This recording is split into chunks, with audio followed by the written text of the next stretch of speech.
ইজতেমার ব্যাপারে এর আগের বার যেভাবে হয়েছে এইভাবেই এবার ঢাকা শহরে একটু ছিনতাই বেড়ে গেছে, এই জন্য আমরা পুলিশের ইনস্ট্রাকশন দিচ্ছি শেষ সাথে সাধারণত ছিনতাইটা হয়, শেষ সাথে যেন পেট্রোলিংটা বাড়াই দাও। গ্রেফতার অভিযান আরো এক্সপেডিট করার ব্যাপারে সিদ্ধান্ত হয়েছে, যার ফলাফল আপনারা রাস্তায় বের হলে দেখা যাচ্ছে পড়ে আছে চেকপোস্ট, না আছে পুলিশ। গভীর রাত্রে বাড়ছে ছিনতাই, ডাকাতি, রাহাজানি। আইন শৃঙ্খলার এই অবনতির মধ্য দিয়ে এভাবে চলছে দেশ। সেই মুহূর্তে স্বরাষ্ট্র উপদেষ্টা যা বললেন, নর্মাল আইন শৃঙ্খলা ব্যবস্থা ব্যাপারে আমাদের আলোচনা করা হয়েছে এবং অন্যান্য বিবিধ অন্যান্য কিছু যে ট্রাফিক সমস্যা এইগুলি ব্যাপারেও আমাদের আজকে আলোচনা। কি সিদ্ধান্ত, কি নির্দেশনা ছিল?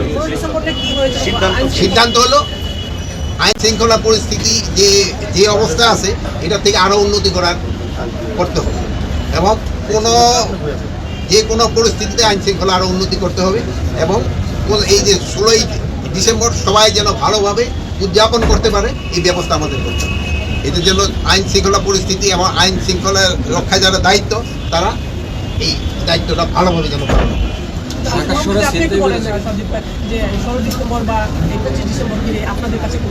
না না না, আমাদের 16ই ডিসেম্বর বা এই 25শে ডিসেম্বর 31শে ডিসেম্বরে কোনো ধরনের আমাদের কাছে কোনো ধরনের কোনো খারাপ কোনো কিছু নেই। অন্যান্য বারে যেভাবে হয়েছে এবার এইভাবে মানে আরো উন্নতি করতে হবে। মানে এটা আমি আপনাকে জিজ্ঞেস করি, আপনারা প্রতিবার বলবেন দেখেন হেন অবনতি হয়েছে। আজকের মিটিং এ যে আলোচনা হয়েছে ঢাকা শহরে একটু ছিনতাই বেড়ে গেছে, এই জন্য আমরা পুলিশের ইনস্ট্রাকশন দিচ্ছি শেষ সাথে সাধারণত ছিনতাইটা হয়, শেষ সাথে যেন পেট্রোলিংটা বাড়াই দেওয়া হয়, শেষ সাথে বেশি হয়। আমি শেষ সাথে জিনিসটা বেশি হয়, যে সময় এরাও ঘুমায় পড়ে, পুলিশও একটু হয়ে যায়, এই জন্য আমরা শেষ সাথে যেন পেট্রোলিংটা বাড়াই দেয়। এবং এটা অবশ্যই যে আপনি যে কথাটা বলছেন আমিও আপনার কাছে ডিসএগ্রি করবো, আপনি সত্যি কথা বলছেন, এটা যেন কমায় আনা যায়, যেন এলিমিনেটই করে দেওয়া। না না, এটা এরকম কোনো অ্যালার্মিং।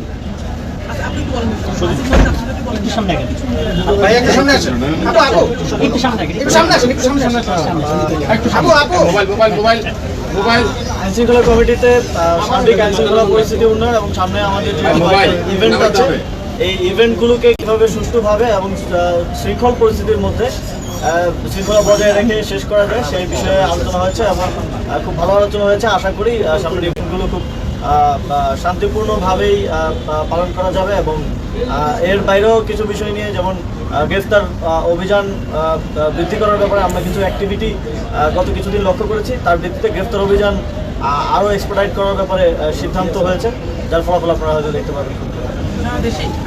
হ্যাঁ, সারা দেশ গ্রেফতার অভিযান বলতে কাদের গ্রেফতার বা ইজতেমার ব্যাপারে আমাদের একটা আলোচনা হয়েছে, আমরা ইজতেমা পার্টিদের সাথে 18 তারিখে আমরা আবার তাদের সাথে বসবো। আমাদের ইজতেমার ব্যাপারে এর আগের বার যেভাবে হয়েছে এইভাবেই এবার